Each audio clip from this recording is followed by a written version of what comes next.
Hi, I'm Andrea Friend, and I'm a Skype master teacher from Andover, Kansas. And I teach 6th and 8th grade science. And I'm often asked, how do I do Skype collaborations when it comes to science? Well, I'm going to give you some tips for you. Well, first of all, you can do it with any grade, and you can do it with any subject area. It doesn't have to be science.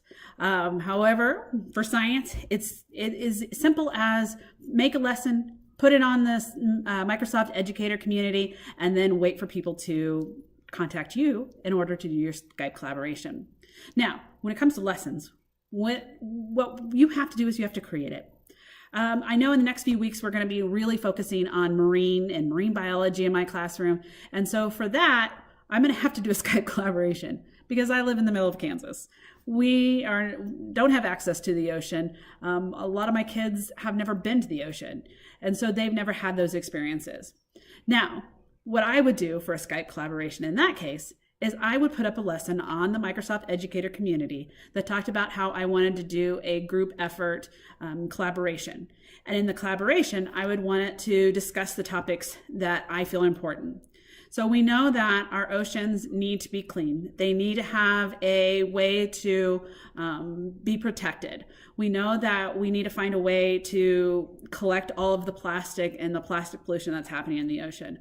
We know we want to do all of this to make sure that we have a better future for our planet.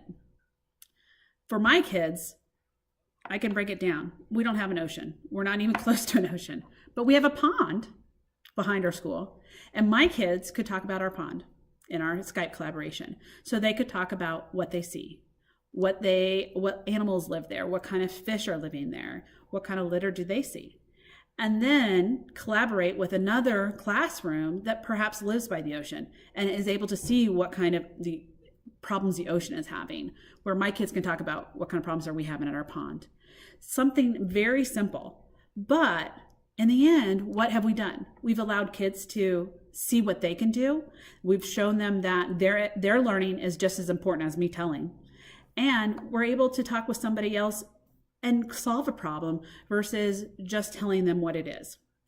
I think that kids, we are kind of selling ourselves short sometimes when it comes to them because they want to do better. They want to make our world better. And when we have those Skype collaborations where kids see that other kids feel the same way they do, we're going to make it a better place. And, you know, my kids, when we do these types of collaborations, it makes them feel that they are heard and that their opinions are valued. And they love being able to talk to other kids. And they're able to, you know, share pictures and stories and talk about what they saw and what they were able to experience and maybe even what they were able to clean up. And if we can do that on both sides with an ocean and then with our little pond in the backyard, we're going to make the world a better place. And as teachers, isn't that what we want to do? We want our kids to feel that they can solve our world's problems. And with the Skype collaboration, it's easy as that.